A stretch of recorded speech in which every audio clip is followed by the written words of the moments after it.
Como sabemos, hoy culminamos con las parábolas de sabiduría y la mañana de hoy vamos a exponer la última de ellas, que se encuentra en Lucas, desde el verso 1 al verso 9.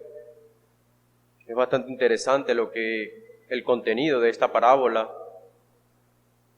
y quizás en nuestros días nosotros ese término de administrador o de mayordomo, que es el que se utiliza en esta parábola, quizás para nosotros no sea tan común, pero cuando nosotros observamos a una persona que administra una empresa, que administra algo, él cumple básicamente esta función de un mayordomo. Él está desenvolviéndose en esto y él debe explotar sus habilidades en beneficio de la persona a la cual él está sirviendo. Esta parábola también es conocida como la sabiduría del reino. El pastor John MacArthur le da también ese título, de que esta parábola se encuentra en aquellas parábolas que hablan acerca de la sabiduría del reino. También esta parábola trae una enseñanza a los discípulos, y de alguna manera también esta parábola confronta a los fariseos que estaban allí. Esta parábola también está en la estructura de las parábolas que hablan de la soterología o de la salvación. Todas las parábolas del Señor, de alguna manera u otra, apuntan a lo que es la salvación del creyente, a lo que es la salvación del hombre. Y esta parábola es una de ellas. Ella se encuentra en esa estructura, indicando y mostrando siempre la salvación. Quisiera mencionarle la estructura que le he colocado, y le he colocado como título el que contiene la Reina Valera: el mayordomo infiel. El mayordomo infiel. La primera estructura: el mayordomo rinde cuentas, desde el verso 1 al verso 3. Y la segunda estructura: la sagacidad del mayordomo, versículo 4 al 9. Esta parábola, sin duda alguna, es una parábola bastante extraña, porque aunque hemos mencionado que se encuentra en el orden de las parábolas que hablan de la salvación, lo que sucede allí o lo que el Señor dice allí en esa parábola es lo que hace que esta parábola sea un poco extraña, un poco difícil de comprender. Pero cuando nosotros vemos que está en esa línea de lo que es la salvación, se nos hace un poco más fácil. Ciertamente hemos mencionado que habla acerca de la sabiduría, pero el punto es: ¿quiénes son los que deberían aplicar la sabiduría en este punto? Porque lo que hace este hombre es algo básicamente diabólico, lo que él está haciendo. Es algo que no está bien. Y el verso 14 dice que al el Señor decir esta parábola, se burlaban de él. Los fariseos se burlaban acerca de las palabras de él, y es lo que la hace tan extraña y tan difícil en algunos casos de entender. Y fue lo que le sucedió a los fariseos. Ellos no entendieron, no la comprendieron, y por eso se burlaban de lo que él dijo. No es una parábola que tiene algo enigmático, algo oculto, algo allí que está un trasfondo que no podamos identificar, ver. Es una parábola sencilla, y quisiera que leyéramos la parábola para empezar a ver lo que ella contiene como tal. Vamos a leer desde el verso 1 al verso 9. Dice el Señor Jesucristo: dijo también a sus discípulos: había un hombre rico que tenía un mayordomo, y éste fue acusado ante él como disipador de sus bienes. Entonces le llamó y le dijo: ¿qué es esto que oigo acerca de ti? Da cuenta de tu mayordomía, porque ya no podrás más ser mayordomo. Entonces el mayordomo dijo para sí: ¿qué haré? Porque mi amo me quita la mayordomía. Cavar no puedo, mendigar me da vergüenza. Ya sé lo que haré, para que cuando se me quite la mayordomía, me reciban en sus casas. Y llamando a cada uno de los deudores de su amo, dijo al primero: ¿Cuánto debes a mi amo? Y él dijo: 100 barriles de aceite. Y le dijo: Toma tu cuenta, siéntate pronto y escribe 50. Después dijo al otro: ¿Y tú cuánto debes? Y él dijo: 100 medidas de trigo. Y él le dijo: Toma tu cuenta y escribe 80. Y alabó el amo al mayordomo malo por haber hecho sagazmente, porque los hijos de este siglo son más sagaces en el trato con su semejante que los hijos de luz. Y yo os digo, ganad amigos por medio de las riquezas injustas, para que cuando éstas falten, os reciban en las moradas eternas. Señor Jesucristo, su audiencia en ese momento son sus discípulos y toda aquella persona que estaban allí. Entre ellos se mencionan a los fariseos, verso 14. Ellos también estaban allí escuchando lo que él estaba diciendo. Entonces hemos visto la parábola, no es, como les he mencionado, no es una parábola que contenga algo oculto, algo que no sepamos. El contexto, como bien les he dicho, es una parábola sencilla desde el punto de vista de que es un hombre que tiene mucho dinero. En aquel entonces era dueño de tierras, y por lo general aquellos hombres que tenían tantas tierras, tantas posesiones, ellos no vivían en ese lugar. Entonces ellos utilizaban un esclavo de ellos, un siervo de ellos, para que administrara las cosas mientras que él no estaba allí.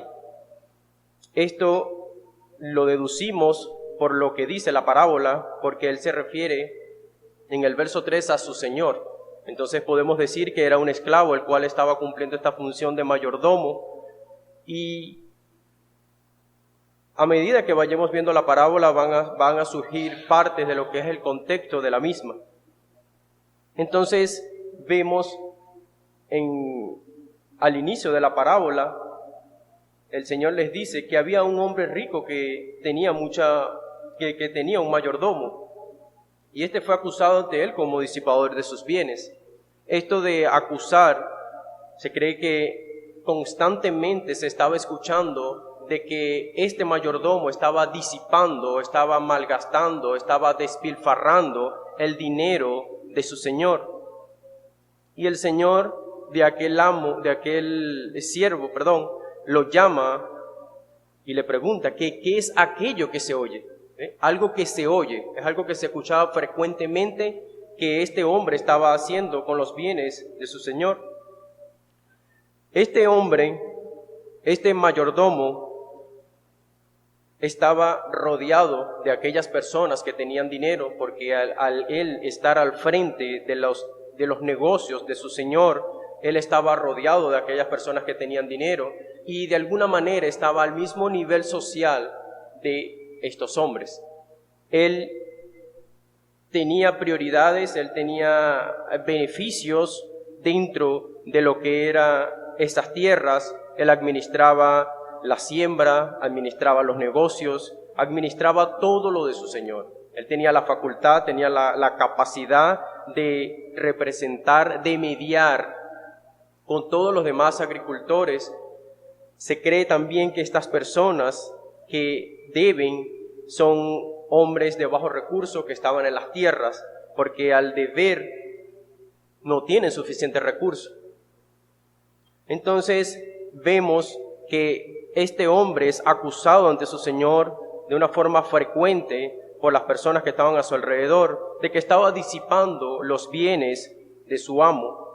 Y su amo, al llegar, observa la situación, dice que le hacen el comentario acerca de lo que está haciendo el mayordomo, y él lo llama a cuenta y le dice: ¿qué es esto que oigo acerca de ti?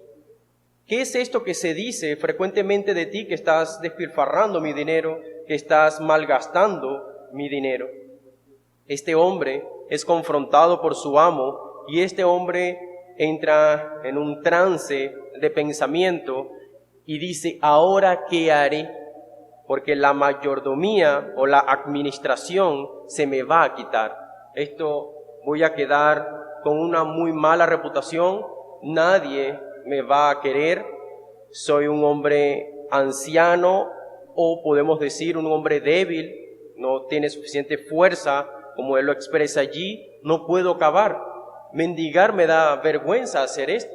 Este hombre había entrado en un trance de pensamiento y pensaba, ¿qué voy a hacer ahora? Cuando mi amo me quite de este cargo, ¿qué voy a hacer? Todos van a saber de que me están retirando de este cargo por malgastar lo que no era mío, por despilfarrar lo que no era mío. Y lo único que sé hacer es administrar. ¿Quién me va a dar nuevamente un empleo? Estando este hombre pensando todas estas cosas y viendo cómo salirse de este asunto, él trata de ver cómo hace, él trata de ver cómo hacer para poder salirse con la suya, para ver cómo hace para no salir perjudicado en todo esto, porque su amo fue bastante directo. Su amo llega y le dice, dame un estado de cuenta de mis bienes, dame un estado de cuenta de todo lo que tengo. Una persona decía, este procedimiento es un procedimiento muy mal hecho, ya que si una persona está administrando algo y tú le dices que ya está votado básicamente, que va a estar retirado de su cargo, dejar los días allí no está bien, ya que borraría todos los archivos donde él se encuentra relacionado. Decía una persona con respecto a esto. Entonces el dueño le pide a él cuentas a este mayordomo, le dice que le entregue un estado de cuenta de todas las cosas, y el mayordomo entra en esta laguna mental buscando una solución acerca de cómo iba a resolver esto. Él estaba claro de que en lo que entregara la mayordomía ya no iba a poder encontrar trabajo fácilmente, porque ese periodo de tiempo mientras que él entrega las cuentas no era para darle otra oportunidad o para ver cómo hacemos, no. Él estaba consciente de que ya estaba expulsado de su cargo, de que ya no podía seguir allí. Estas personas vivían en una casa dentro de la hacienda de su amo. Él también iba a salir de allí sin un centavo, sin un medio, iba a quedar en la calle, y por eso le llegan a su mente estos pensamientos de que le daría mucha vergüenza mendigar, quedaría en la ruina, quedaría sin un medio, y ya con toda su trayectoria, su estatus al cual estaba acostumbrado, todas estas cosas se iban a quitar, todas estas cosas iban a quedar eliminadas. Esto también muestra el orgullo de este hombre, ya que él dice que le daba mucha vergüenza mendigar. Vemos que es un hombre orgulloso que está pensando cómo hacer, y lo que hace este hombre a la luz de la parábola, decir en un sentido de que estaba quizás meditando, él estaba de alguna forma maquiavélica buscando la forma de salirse de este asunto, pero que las cosas quedaran a su favor, que las cosas no quedara como él sabía que podía quedar. Es decir, este hombre está balanceando lo que está sucediendo, él está tomando en cuenta, calculando absolutamente todo, porque sabía que las consecuencias iban a ser terribles. Imagínese una persona trabajando con muchas comodidades, con muchos beneficios, de repente le diga, hasta hoy trabajas en este lugar. La persona queda en blanco, viendo qué va a hacer, buscando una solución al asunto. Y eso es lo que está sucediendo con este hombre. Es lo que podemos ver en estos 3 primeros versículos, que el hombre estaba despilfarrando los bienes de su amo, que él estaba derrochando lo que no era de él, y que su amo lo llama y le pide cuentas, lo confronta de qué era lo que estaba sucediendo, de qué era lo que estaba pasando con su dinero y con sus cosas. Entonces, desde el verso 4 en adelante, vemos que el amo le pide las cuentas a este hombre y él debe rendir cuentas ante su amo. Y él, de una manera muy sagaz, muy astuta, es como que de repente le llega una idea, como decimos nosotros, se le prende el bombillo y dice en el verso 4, ya sé lo que haré, para que cuando se me quite la administración, me reciban en sus casas. Por eso es que le digo, cuando él llega a este punto, a esta determinación, ya había, de forma muy astuta, muy sagaz, ya había calculado todo. Se le vino toda la idea a la mente de qué era lo que iba a hacer para asegurar su futuro sin importar lo que tuviera que hacer. Este hombre estaba dispuesto, este hombre estaba decidido a asegurar su futuro como fuese posible. No le importaba absolutamente nada. Ya estaba descubierto, se había destapado la olla del asunto y él dice, estoy perdido en este asunto, pero en un momento se ilumina y dice, ya sé lo que haré para cuando se me quite la administración o la mayordomía, me reciban en sus casas. ¿Qué hace este hombre? Busca la lista de los deudores, busca a los que deben más. Él los conocía muy bien, conocía a estos hombres, él estaba acostumbrado a negociar con ellos, ya que estaba en representación de su amo, y llamando al primero dice, y él le dijo, ¿cuánto debes a mi amo? Y él le dijo, 100 barriles de aceite. Y él le dijo, toma tu cuenta, siéntate pronto y escribe 50. Él dice, bueno, vamos a hacer algo. Vamos a llegar a un acuerdo tú y yo. Debes mucho a mi amo. Debes 100 barriles de aceite. Eso, cuando se calcula, eso equivale a 3 años de salario. Y se necesitaban aproximadamente 150 plantas de aceite que produjeran aceite por un tiempo prolongado para que esta cantidad de aceite se obtuviera. O sea que el hombre tenía una gran deuda con este dueño de hacienda. Y él dice, tú le debes a mi amo 100 barriles. Busca tu factura, vamos a llegar a un acuerdo tú y yo. Anota allí 50. Anota 50. Esto, al él decirle, anota allí 50, el negocio, el contrato queda sellado, queda firmado. ¿Y qué sucede? El deudor queda comprometido con este hombre. Él está quedando comprometido. Entonces, seguidamente él dice, después llama a otro y le dice, ¿cuánto debes? Y él dijo, 100 medidas de trigo. Y él dijo, toma tu cuenta y escribe 80. Lo que debía este hombre era una gran cantidad, una gran cantidad. Esto equivalía a 8 o 10 años de cosecha.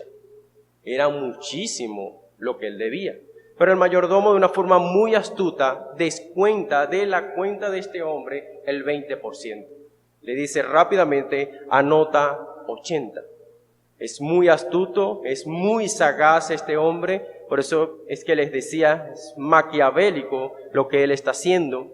Pero para la cultura judía en esos momentos lo que él estaba haciendo era aceptable. ¿Por qué era aceptable?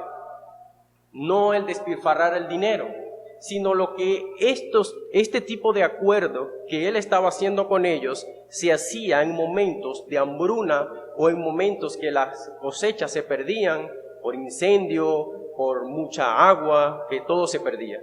Cuando sucedían este tipo de cosas, el dueño llamaba a las personas y mediaba. ¿Recuerdan aquel juez que está frente a aquel hombre? Me debes mucho. Y él, de tanto rogarle, un caso un poco diferente, pero de tanto rogarle, él exonera la deuda con aquel hombre. En este caso, él no está exonerando totalmente la deuda. Él está buscando la manera de acomodar las cosas a su favor. Estos dos hombres, estos dos deudores, están quedando felices, sumamente complacidos, alegres con este hombre. Este hombre, la balanza la tenía totalmente inclinado en su contra y ahora la balanza se está volteando a su favor. Con estos dos negocios, con estos dos contratos que él está haciendo aquí, está asegurando todo su futuro. ¿Qué es lo que él dice en el verso 4? Ya sé lo que voy a hacer para que cuando a mí me despidan, cuando ya yo no tenga todos estos beneficios, ellos me reciban en sus casas. ¿Qué voy a hacer? Y empieza a cuadrar este tipo de contratos con estos deudores. Los deudores, al ver esto, decían: qué bueno es el amo de esta persona.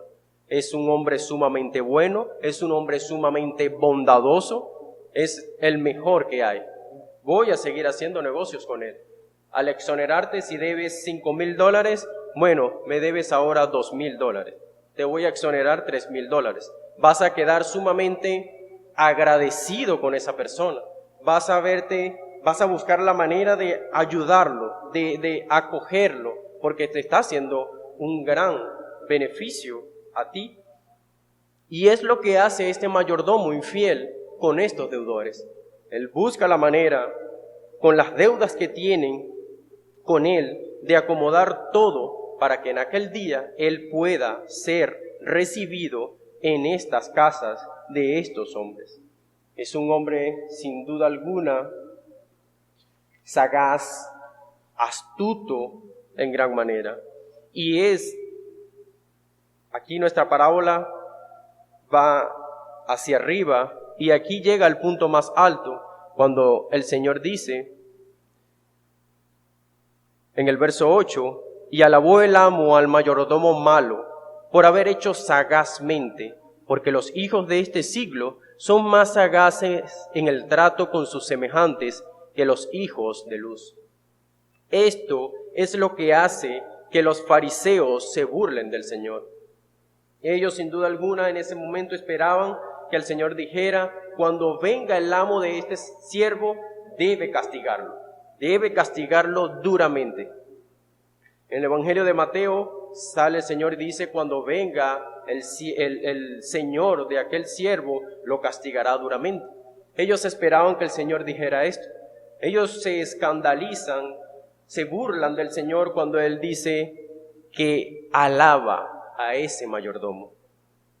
Y es lo que hace que esta parábola sea un poco difícil, porque las personas dicen: ¿cómo es posible que ese Dios bueno, ese Dios bondadoso, ese Dios justo, ahora esté alabando a un ladrón, a una persona que está robando, a una persona que está haciendo las cosas mal?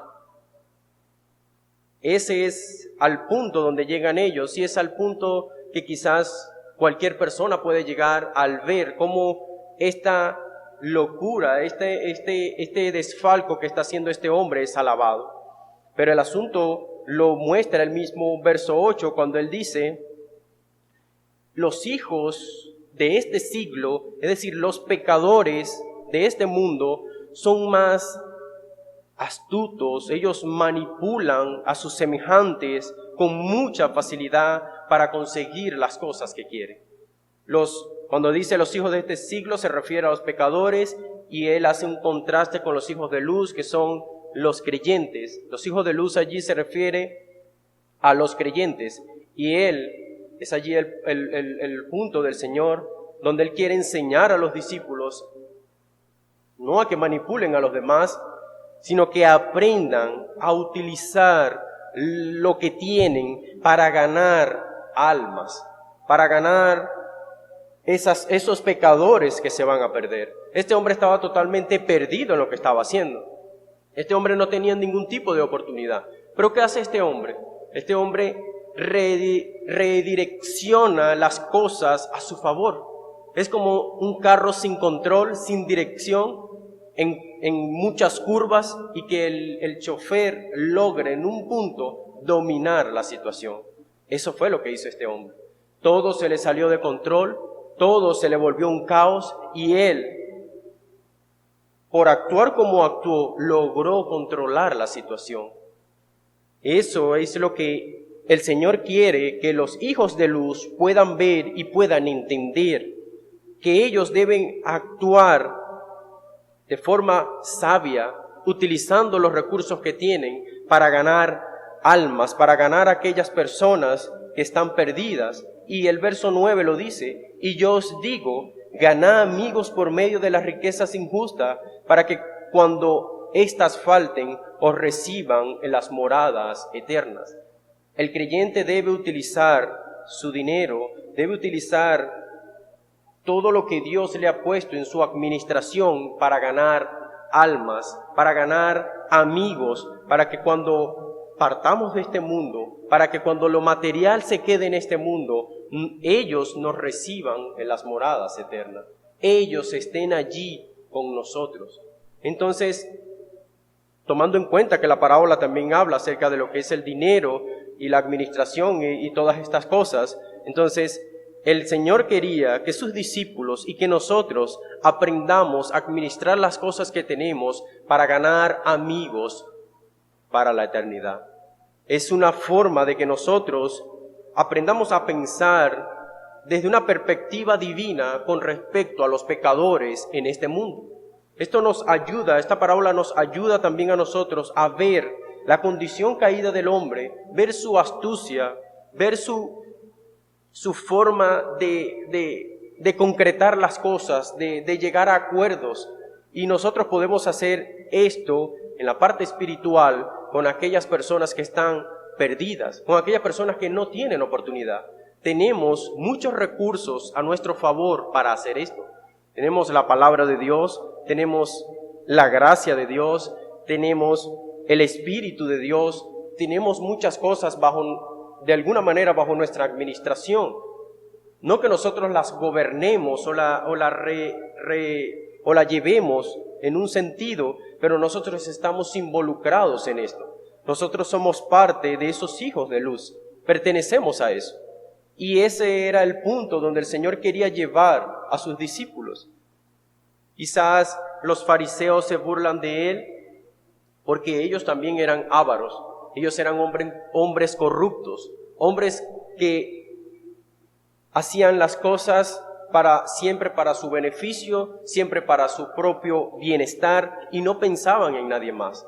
Al ver esto del maestro, dicen ellos, es algo absurdo lo que está diciendo, pero en realidad él quería llegar a los hijos de luz y de alguna manera estos hombres estaban quedando expuestos al juicio que les corresponde a ellos, porque la palabra dice, tienen oídos y no oyen, tienen la palabra allí, no la comprenden, no la entienden. Ellos estaban allí en esa posición, pero él quería llegar a aquellos hijos de luz para que ellos aprendieran, porque dice en el verso 1 que él dijo también a sus discípulos, el enfoque principal de ellos es llegar, de él, en este caso, es llegar a sus discípulos, que ellos comprendan, que ellos tengan un pensamiento como lo refleja un concepto que vimos en parábolas anteriores, de que la sabiduría es ver las cosas desde la perspectiva de Dios.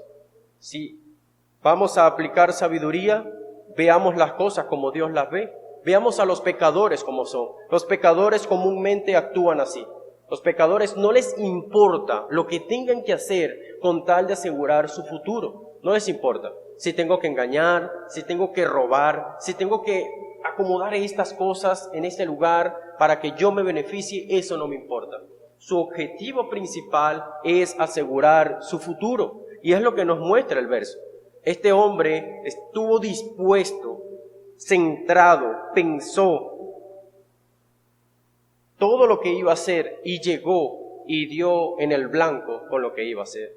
Y es lo que el Señor quiere con los hijos de luz, que ellos aprendan o que aprendamos a dar en el blanco con los pecadores, que podamos ganar a los pecadores en este mundo con tantas cosas que de alguna manera son injustas. Quizás podemos ver el dinero como algo sucio en algunas oportunidades, pero en otras oportunidades lo vemos como con el dinero podemos hacer lo que queramos, podemos comprar lo que queramos, pero en realidad en este punto el Señor quiere es que esas riquezas sean administradas, ¿para qué? Para ganar a otros para el reino. Eso es lo que Él quiere. ¿Quién ha provisto todo? Todo lo ha provisto Él, todo lo ha dado Él. De hecho, Él, siendo el soberano, siendo el rey y señor de este mundo, ¿qué hizo? Se volvió un esclavo. Fue a la cruz, ¿para qué? Para que nosotros pudiéramos alcanzar salvación. ¿Qué hizo Él? Teniéndolo todo, utilizó todo lo que tenía. ¿Para qué? Para llevarnos a nosotros a la salvación. ¿Qué es lo que hace Pablo? Y es lo que Pablo les dice a los hermanos en Corintios. Yo me he hecho pobre. Yo no tengo absolutamente nada, pero he enriquecido a otros. ¿Con qué? Con el conocimiento de la palabra de Dios para que ellos sean salvos en aquel día. Y es lo mismo que debemos hacer nosotros. En nuestros días, en nuestro contexto, donde es un contexto de desastre, es un contexto donde la cosmovisión va estrictamente ligada a lo que es el dinero, donde nuestro corazón en oportunidades se puede endurecer por el dinero. Es allí donde debemos pensar como Dios piensa, como Dios ve las cosas. Su preocupación principal o fundamental es la vida del pecador. El objetivo del mayordomo infiel era asegurar su futuro. Eso era lo que él quería. Y el Señor, su objetivo era asegurar el futuro de otros, la salvación de otros. Ese era su objetivo. Ese es su objetivo hoy en día. Por eso nosotros nos reunimos, porque el objetivo de Él no ha cambiado. El interés de Él con los pecadores no ha cambiado. El punto es, yo veo las cosas como Él las ve, yo las observo como Él las observa. Si nosotros no los estamos viendo de esa manera, esta parábola nos puede ayudar un poco, viendo cómo este hombre actuó en beneficio de sí mismo, pero no debemos actuar en beneficio de nosotros como tal, sino en beneficio de otros que necesitan con urgencia que sean ayudados por medio de lo que nosotros poseemos, por medio de lo que nosotros tenemos. Tenemos muchas cosas. Quizás no tengamos dinero en abundancia, por decir algo, pero tenemos lo fundamental que es la palabra de Dios, su espíritu, y con eso podemos ayudar a otras personas. Con eso podemos ayudar a que otros en aquel día nos reciban en las moradas eternas. Porque si una persona se le expone el Evangelio y esa persona parte primero que nosotros de este mundo, en aquel día Él nos va a recibir. En aquel día Él estará allá y nos reconocerá, sabrá que nosotros hicimos un gran esfuerzo para que Él estuviese allí. Y el Señor Jesús era lo que Él quería, era la enseñanza fundamental para sus discípulos.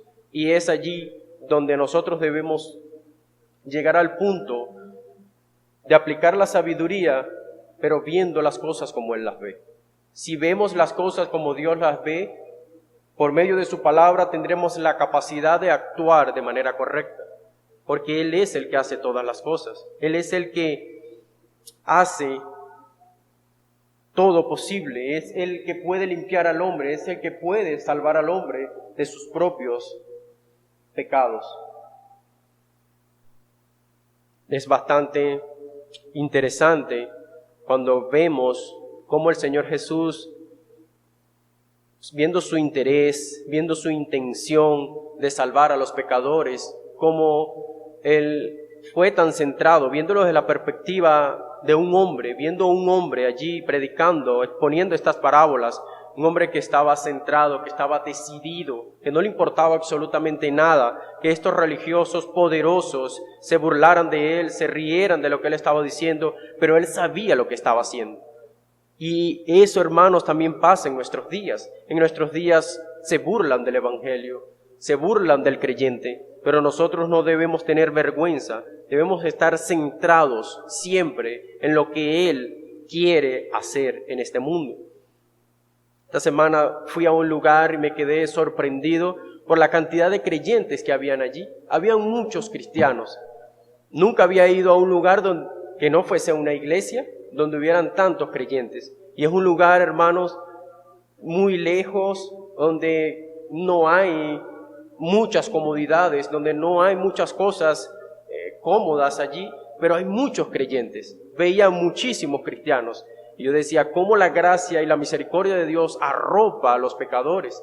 Pero el punto siempre va a ser ese, que el hombre deje que Dios lo utilice para sus beneficios eternos. Y ese es el propósito de Dios también en nosotros, que nosotros como iglesia, que nosotros como creyentes aprendamos a tener es la misma determinación que Él tuvo, porque nosotros somos una generación que debemos centralizar nuestra vida al Evangelio, a lo que Dios quiere hacer con los pecadores. A veces estamos muy descuidados con las personas que están a nuestro alrededor, personas que están quizás al borde de perder lo que tienen, de perder lo más valioso que tienen, que es su vida, que es su alma. Y a veces nosotros ignoramos eso. A veces nos preocupamos tanto por cosas de nosotros personales que olvidamos a esas personas que están a punto de perder lo más valioso que tienen, que es su alma, que es su vida. Y cuando veía esta parábola, veía al Señor preocupado para que ellos aprendieran a ganar esas almas para las moradas eternas. Porque Él dice, y yo os digo, ganad amigos por medio de las riquezas injustas, para que cuando éstas falten os reciban en las moradas eternas. Ese era su énfasis, su hincapié allí en ese punto con los discípulos. Era lo que Él quería que ellos aprendieran, y utiliza esta parábola, esta ilustración, para que ellos puedan comprender cómo este hombre actuó tan sagaz, tan astutamente, y pudo cambiar todo a su favor. En este caso es a favor del pecador que nosotros podemos hacer las cosas, a favor de ellos para que ellos puedan alcanzar salvación y vida eterna. Entonces, en este punto, en esta segunda estructura, vimos cómo cómo el Señor elogia la sagacidad de aquel hombre, algo que no se esperaba a su audiencia en ese momento, que Él elogiara a este mayordomo malvado, a este mayordomo infiel. Nadie de los que estaban allí reunidos se esperaban que Él dijera estas cosas.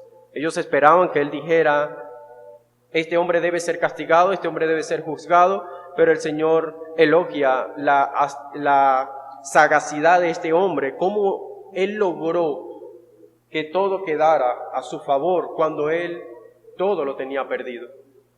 Y ese es algo muy importante, y nosotros también debemos abrazar esto en ese sentido, de ver a las almas perdidas que no tienen nada a su favor y poder ayudarlos a que ellos puedan cambiar eso que está perdido en vida eterna.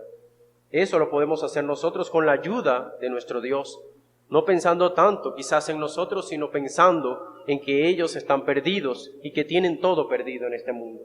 Eso es actuar de forma sabia, eso es sabiduría, actuar como Dios actuaría con los pecadores. Pero atesorar riquezas, quizás estoy en un momento difícil en mi trabajo, me van a botar, debo acomodar las cosas para asegurar mi pago, porque si revisan todo, me van a botar y no voy a tener ningún tipo de beneficio. Acumular riquezas no es sabio, es algo que se conoce como pecado. Acumular riquezas en este mundo sin un fin específico es algo pecaminoso, no es sabiduría como tal. Pero utilizar nuestro dinero para que otros puedan alcanzar salvación, eso es sabiduría, porque es lo que Dios hizo. Con lo que Él tiene, con lo que Él posee, Él salva a los pecadores. Eso es sabiduría sin duda alguna. Quisiera darle 2 resoluciones, hermanos, con este pasaje. La primera de ellas, no debemos despilfarrar las riquezas que el Señor nos ha dado. No debemos despilfarrar las riquezas que el Señor nos ha dado. A cada uno Él nos ha dado algo. Algo nosotros tenemos que Él nos ha dado. Administremos esto de manera correcta. No lo desechemos, no lo despilfarremos como este mayordomo hacía las cosas. Seamos sabios y prudentes para utilizar las cosas que Dios nos ha dado, que Él nos ha provisto. Si nos ha capacitado en un área, bueno, seamos muy buenos en esa área para beneficiar a los pecadores, para que los pecadores puedan alcanzar salvación. La segunda de ellas, invirtamos nuestras riquezas para ganar amigos que nos reciban en las moradas eternas. Ese es parte del versículo 9. Invirtamos nuestras riquezas para ganar amigos que nos reciban en las moradas eternas. Lo poco que tenemos, administrémoslos para que otros puedan alcanzar salvación, para que otros escuchen acerca de Dios y puedan entrar en las moradas eternas y algún día podamos estar con ellos allá y con nuestro Señor.